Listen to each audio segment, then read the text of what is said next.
April 12, 1949. The New York Times prints an obituary for the woman the world called America's richest divorcee, Mabel Boll, the Queen of Diamonds. 5 marriages. Millions in jewels. A diamond cut and named after her. But the headline doesn't lead with any of that. It leads with her father's job. Bartender. For 30 years, Mabel Boll shocked high society by living like an heiress, and let America believe she was one. She wasn't. On the day she died, the story she built collapsed in a single sentence, printed by the same press that had spent 30 years helping her build it. Somewhere between a Rochester saloon and a diamond with 2 different recorded weights, between a marriage no one can confirm and a death with 2 different recorded dates, something was buried by the woman known as the richest divorcee in America. This is what survived the digging. Start with the census because the census doesn't care what a woman later tells reporters. June 6, 1900. Rochester, New York, Election District 1, Ward 15. A household at 108 Whitney Street. Site index equals 18-1. George Boll married 11 years to his wife Josephine, 4 children, 4 still living. Site Lillian, 10. Re, 8. Mabel, 6. George Jr. 8 months. The census taker records George's occupation in the same flat handwriting he used for every other line on the block, bartender. No embellishment. No ambiguity. Just a man's job, written down the way government paperwork writes down every ordinary thing. By 1910, the family has moved to 169 Emerson Street, and the census taker returns. Mabel is 16 now, and this record lists her occupation too, not heiress, not socialite, but site index equals 18-1. Stockkeeper at a telephone works/site. A teenage girl counting inventory in a phone equipment plant, punching a clock, going home to a working household with 4 other Boll children in it. This is the woman that government paperwork insists existed. It will not be the woman sold to the world 20 years later. Somewhere between that stockroom and Broadway, the story changes shape. By the 1920s, newspapers across the country know her only as an heiress, a woman, in their own words. Site index equals 2-1 who was a member of a wealthy family/site. Nobody checks the claim against a census form. Why would they? She doesn't dress like a stockkeeper's daughter. She dresses like money, loudly, constantly, in public. And the dressing is relentless. She is photographed in a sweater knitted from actual gold and platinum thread. At a single society party, witnesses count site index equals 6-133 diamond bracelet/site running the length of one arm, wrist to shoulder, an arm turned, deliberately, into a kind of ledger of wealth. On other nights she carries, by her own admission, publicly, proudly, site index equals 2-1 over $400,000 in jewelry/site on her body at once. In 1920s dollars. Worn to dinner, worn to nightclubs, worn onto ocean liners and airfields. This is not incidental glamour. This is architecture built with intent. A woman who wears $400,000 in diamonds in public does not need a birth certificate to prove she belongs among the wealthy. The diamonds are the proof. Nobody in a ballroom asks a chandelier for its provements, and nobody asked Mabel Boll for hers. The first brick in that architecture was laid in 1909, when 16-year-old Mabel Boll married a man the family record calls site index equals 18-1, a wealthy businessman/site, Robert Scott. In 1914 she had a son, Robert Scott Roman II. The marriage would eventually dissolve, one of what would become a long, blurred string of dissolutions and remarriages, but it accomplished something more durable than a lasting union ever could have. It moved her, on paper and in practice, out of a world of telephone works stockrooms and into a world that would tolerate, even reward, the story she was about to start telling about herself. Then the ladder kept climbing, rung by rung, marriage by marriage. Somewhere in the years after Scott, by her own family's later accounting, she married an aviator, Lieutenant Bobby Bach. In 1922 she married Hernando Rocha, a man the press describes as a Colombian coffee magnate, and he gave her jewels worth over $1 million, including the stone that would carry her name for the rest of her life and beyond it, a diamond cut to a brilliant emerald shape, called simply the Mabel Boll. In 1934 she married again, styling herself Countess Divorcee after a Polish nobleman. In 1940, her fifth husband was a harpist from Florida named Theodore Challa. 5 husbands. 5 names attached, in sequence, to a rising social altitude, from businessman, to aviator, to coffee magnate, to count, to concert musician. Each marriage a rung. Each rung a little further from Emerson Street. Here the paper trail, so precise in 1900, so exact in 1910, starts to fray at exactly the point where it matters most. Wikipedia's account counts 5 marriages. Her own cemetery record disputes an earlier version of that same count directly, correcting it in plain language. An official biography site index equals 8-1 has one error. She was married 5 times, not 4/site. And the New York Times, writing her obituary at the very moment the mask was already coming off, adds a name that appears nowhere else in the family's own reckoning. Site index equals 10-1. Boll was once known as Mabel Bach, possibly having married a Lieutenant Albert Bach, although she never admitted to the marriage/site. Read that again, slowly. The paper of record believed there was a 6th marriage, and the woman at the center of it, who would tell reporters almost anything, who built an entire public identity out of things that were not quite true, went to her grave refusing to confirm the one relationship in her life that might have actually happened exactly as reported.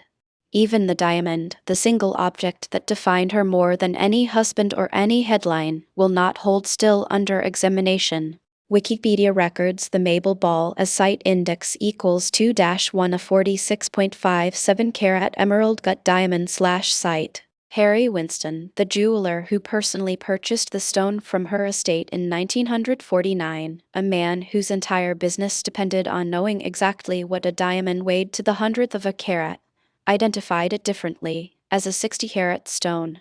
A jewelry trade historian who tried to reconcile the two numbers years later could only conclude that site index equals 5-1 records differ on the size of the gigantic stone/site, admitting a preference for Winston's figure simply because Winston had held the thing in his own hands.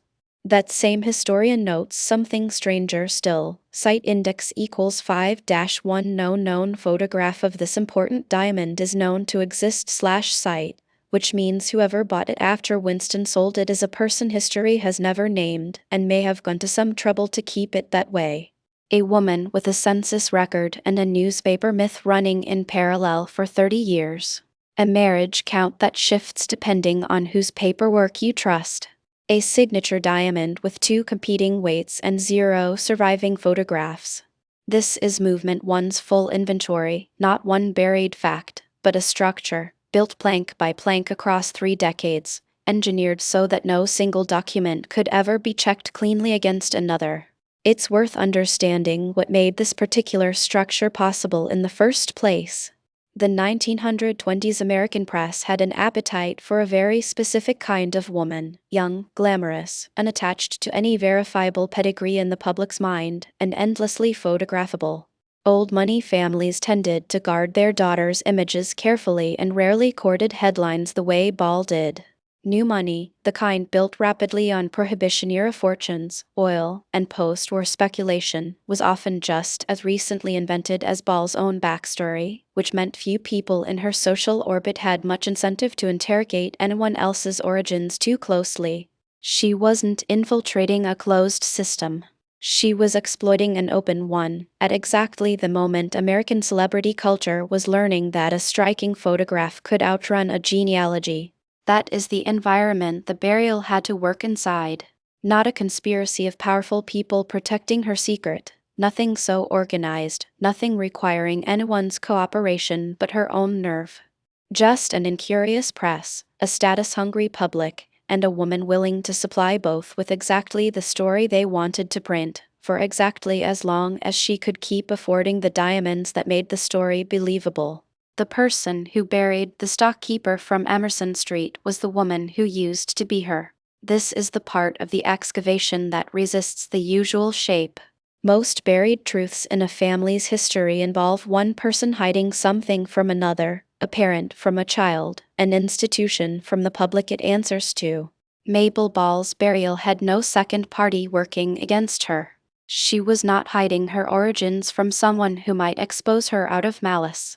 She was hiding them from an entire nation of newspaper readers, in real time, in public, and she was doing it with the newspaper's own willing help.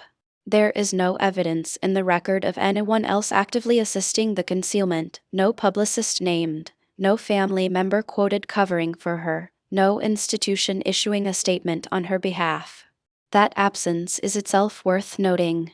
A burial this large, sustained this long across 2 continents and 5 marriages, was maintained by one person's nerve and one industry's indifference to verification. No conspiracy required.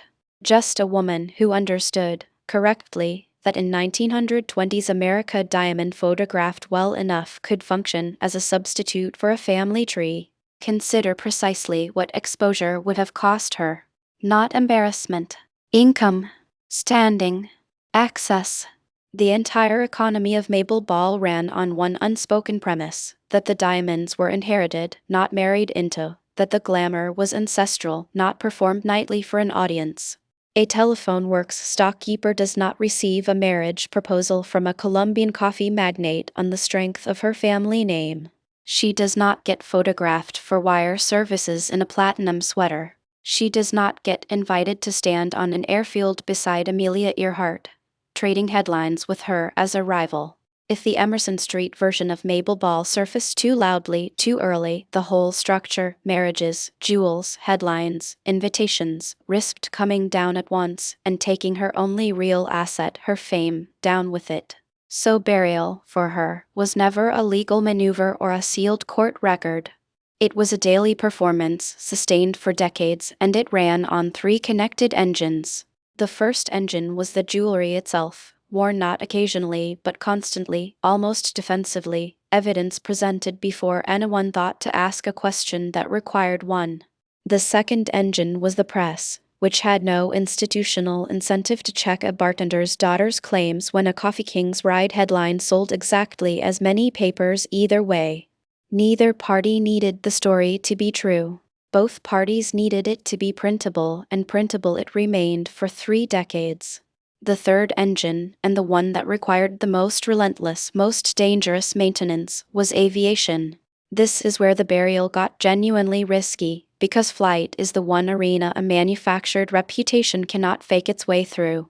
A plane either crosses an ocean or it doesn't. A stopwatch does not care whose family you claim, and neither does the North Atlantic. It's worth understanding, for a moment, exactly what kind of arena Boll chose to stake her second act on. The Ordig Prize, the $25,000 reward that would eventually make Charles Lindbergh a household name, had already killed people before Boll ever got near an airfield. In September 1926, French ace René Fonck's overloaded aircraft crashed on takeoff, killing 2 of his 4 crewmen. In the spring and summer of 1927 alone, 40 pilots attempted long-distance ocean crossings chasing Ordig-inspired fame, and 21 of them died trying. This was not a glamorous hobby with a manageable downside. It was one of the deadliest forms of celebrity available to a wealthy person in the 1920s, and Mabel Boll walked directly into the middle of it. The specific ambition she chose, being the first woman across the Atlantic, was, if anything, even more dangerous than the men's race it borrowed its fame from. Of the first 5 women who attempted the crossing in that era, 3 disappeared mid-flight and were never found: an English aristocrat, an English socialite who had become a princess by marriage, and a niece of President Woodrow Wilson. This was the company Boll was keeping when she told the Buffalo Times she wanted to be called Queen of the Air. Not other bored society women looking for a new hobby. Women who had already died trying to do exactly what she was chasing. By 1927, Lindbergh's solo Atlantic crossing had turned aviation into the most valuable form of fame in America, and Boll, restless with being merely the Queen of Diamonds, wanted a new title to match, Queen of the Air. She told the Buffalo Times it was a name she'd be proud to deserve.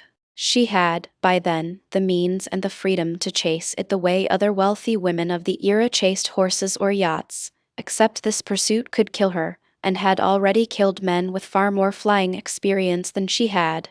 She chased it hard, and the record shows real, physical, verifiable results, not manufactured ones.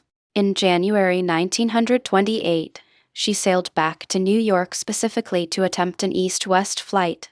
On March 5, 1928, riding on what the record describes only as Site Index equals 17-1, an improvised seat/site, not a proper passenger chair, an improvised seat, wedged into an aircraft built for a crew, not a socialite. She flew with pilots Wilmer Stultz and Oliver Colin Laboudelier on the first nonstop flight between New York and Havana. This was a genuine first. It put her, briefly, on the front page of the New York Times for something other than jewelry, and it is worth saying plainly, this particular achievement was real, earned in the air, not staged for a camera on the ground. But the maintenance cost was already showing through the myth's surface. A month after the Havana flight, Levine's own company sued her for $12,000 plus interest, a financial dispute buried inside the very venture that was supposed to be cementing her legend, not undercutting it. And her reputation in the cockpit itself was not entirely flattering to the Queen of the Air she wanted to become. She was, by multiple accounts, a demanding and volatile passenger. On one flight, when pilot Errol Boyd made what she considered a premature landing in bad weather, she struck him, mid-flight, in the air, with real consequences if he'd lost control, with an alligator skin handbag. This is the shape of who buried the truth, and how. A woman constructing a myth in public, financing it with marriage after marriage, defending it with diamonds worn like armor, and finally chasing it into one of the most lethal amateur pursuits available to a private citizen in the 1920s, because the myth, once built this large, could not simply be allowed to stand still. It had to keep climbing, keep crossing new records, keep generating new headlines, or the gap beneath it, Rochester, the bartender, the stockroom on Emerson Street, would start to show through the diamonds.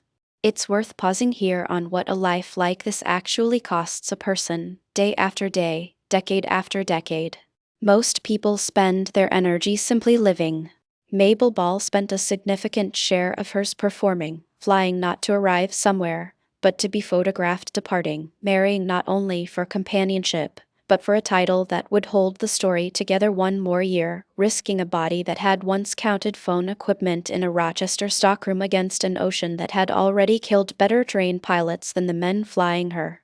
If you're finding value in watching how a life like this was constructed in public, and how it came apart in the record afterward, this is exactly the kind of history this channel keeps digging into. Consider subscribing to follow where the next trace leads.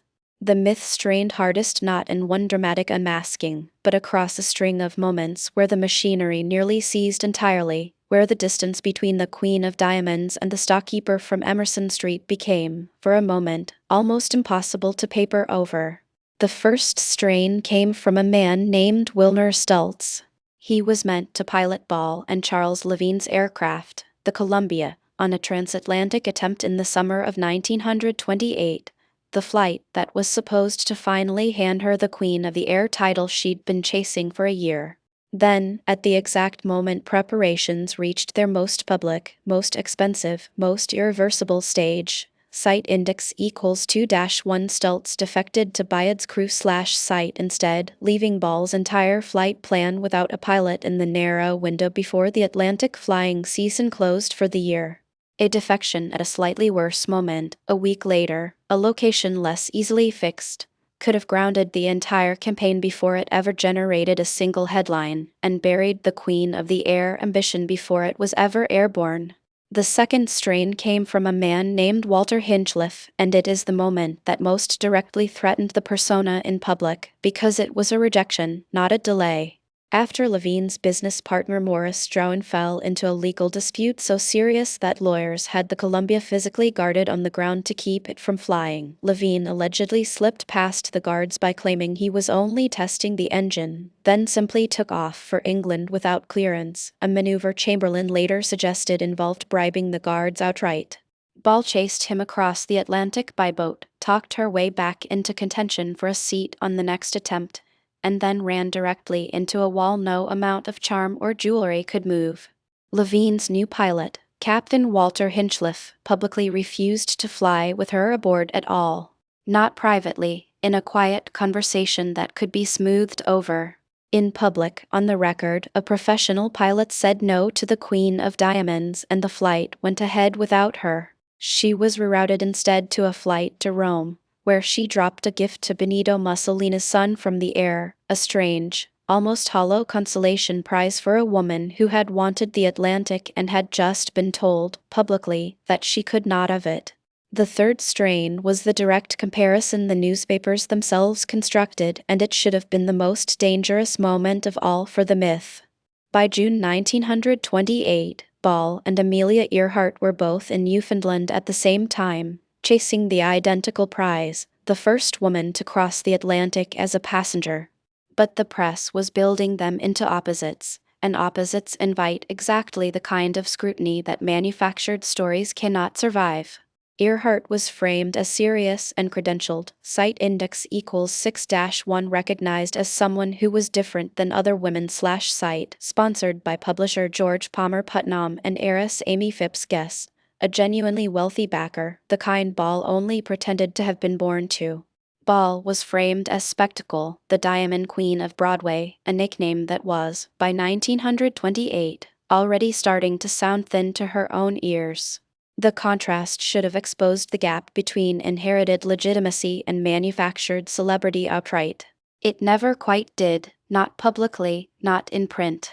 Both camps were fighting the same enemy that summer, Newfoundland's coastline, a stretch mariners had long called the fatal ironbound coast, notorious for the fog banks that grounded aircraft for days at a stretch even in June. Earhart's team, based at the fog-choked harbor of Trepassey, nearly lost the race to that weather alone before they ever lost it to a rival. When a break in the fog finally came, they slipped away on June 17 aboard the Friendship in relative secrecy, completed the crossing, and made history within days. Boll's team, waiting it out at Harbor Grace, sat grounded by the same weather, watching the record disappear over the horizon without her. When word reached her that Earhart had already crossed the ocean she was still chasing, the surviving record shows no public confrontation, no defiant quote to the wire services, no next attempt announced that same week. It shows only that she returned to America, quietly, with the story unfinished. The fourth strain was financial and mechanical rather than reputational, and it quietly buried the entire Queen of the Air campaign for good, without a single dramatic headline announcing its death. Levine had a custom long-range Junkers aircraft built at a cost of $50,000, with Queen of the Air painted directly across its sides, a physical object built around Boll's persona, visible from the ground, from the air, from every photograph taken of it. But by the time the plane finally arrived in late August 1928, the flying season was closing and Levine was tangled in legal matters back in the United States. The aircraft never carried her anywhere. It went back to America damaged, was sold off to another pilot entirely, renamed, and eventually ditched in the Atlantic during a completely different cruise crossing attempt in 1931, its empty fuel tanks the only thing keeping those men alive for days until rescue reached them. The plane with her title painted on its fuselage ended its working life at the bottom of an entirely different, unrelated story, thousands of miles and 3 years removed from the woman it had been built to carry. The fifth strain was violent, and it is the one the record documents least, which makes it the hardest to excavate cleanly. In 1934, in Nice, France, under the title Countess de Porcery, Boll's 27-year-old boyfriend George's chariot shot himself on her lawn. The event is recorded plainly in nearly identical language across multiple independent sources, a pattern that suggests they all trace back to a single wire report filed at the time and repeated afterward without further digging. What none of the accessible record explains is why. No surviving note is described anywhere. No documented argument. No inquest finding preserved in any source available today. A young man dies on the property of a woman performing a borrowed noble title, and the explanation simply does not survive in the public record, if it was ever written down publicly at all. This is a gap the honest version of this story has to leave open rather than fill with speculation the sources cannot support.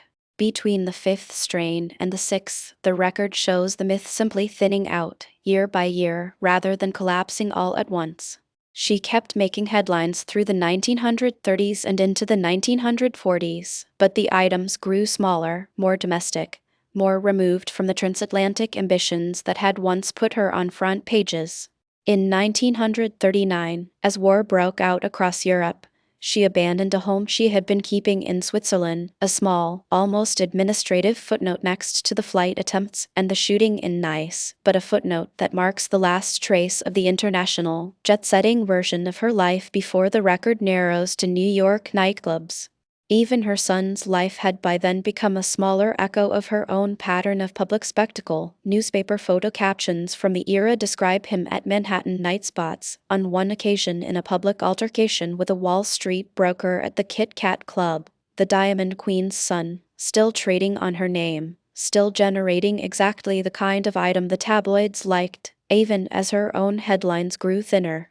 The sixth and final strain came at the very edge of her life, and by then the myth had nothing left to perform with, no marriage left to contract, no flight left to attempt. In March 1949, an Associated Press wire report stated plainly that Mabel Boll, once glittering across the International Society pages, site index equals 7-1, has been committed to a state hospital for the mentally ill/site. Weeks later, she died. The intervention that had protected the Queen of Diamonds for 3 decades, the jewels, the headlines, the marriages, the near misses in the sky over 2 continents, had no mechanism left for this. There was no performance left to give, and for the first time since Emerson Street, no story left to sell. Several traces remain. None of them, alone, tells the whole story. Together, laid side by side, they outline it clearly. The first trace is a government form that never learned to lie. The 1900 and 1910 census records for the Boll household at Whitney Street and Emerson Street list George Boll's occupation as bartender, and his daughter Mabel's occupation, at 16, as stockkeeper at a telephone works. These records sat quietly in county archives for decades while the newspapers printed an entirely different woman with an entirely different father. The second trace is a name with no confirmed home. The New York Times obituary records that Boll was once known as Mabel Bach, and that she may have married a Lieutenant Albert Bach, a union she never once admitted to, even privately, even at the very end, when there was arguably nothing left to protect. It doesn't appear in her own family's corrected count of 5 marriages. It exists only in the paper of record, unclaimed by the one person who could have settled the question permanently. The third trace is a diamond that will not agree with itself. The Mabel Boll is recorded at 46.57 carats in one account and 60 carats in Harry Winston's own professional identification, a discrepancy no source has ever resolved, on a stone significant enough to be purchased personally by one of the most famous jewelers in American history. No photograph of it survives publicly. Its buyer, after Winston sold it out of her estate, has never been named anywhere in the accessible record. A diamond famous enough to carry a woman's name into history, and untraceable the moment it left her name behind. The fourth trace is a death on a lawn with no recorded cause. George's chariot suicide at Boll's home in Nice in 1934 made headlines across the wire services on 2 continents. The motive did not travel with the headline. The record preserves the fact and drops the explanation entirely, and nothing publicly available today fills that gap. The fifth trace is smaller, almost administrative, and easy to miss entirely, but it fits the larger pattern with an almost uncomfortable precision. Even her own death carries a discrepancy. One record states she died April 11, 1949. Another, drawn from her own family's documentation, states April 10. A woman whose birth, occupation, and household were pinned down exactly to the street address by government clerks in 1900 and 1910 leaves this world with her own death date unable to be pinned down the same way by the people who buried her. The sixth trace is quieter than the others, almost easy to walk past. A single line in a Getty Images caption describing a 1938 photograph of her walking Palm Beach with her son. The caption still calls her Countess Divorcee, still uses the borrowed noble title from a marriage that had itself been built to outrun Emerson Street. Even in a wire caption written for a photo archive, with no reporter chasing a story and no reason to flatter her, the fabricated identity is still doing its work a decade after Nice, a decade after the marriage that produced the title had already begun to fade from the headlines. The myth didn't need an audience to keep functioning. It had simply become the only name left on file. The seventh trace, and the one that names what all the others point toward, is a headline.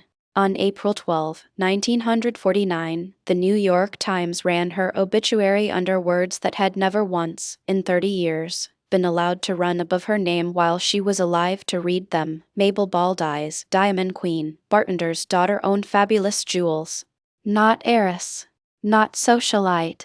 Not America's richest divorcee, the title the earlier press had been only too happy to print. Bartender's daughter, printed first, ahead of the diamonds, ahead of the 5 husbands, ahead of 30 years of headlines built specifically to prevent this exact sentence from ever running in this exact newspaper. She spent 3 decades making sure the story read the other way. She married her way up a ladder that started at a Rochester saloon and ended, on paper, among coffee kings and counts.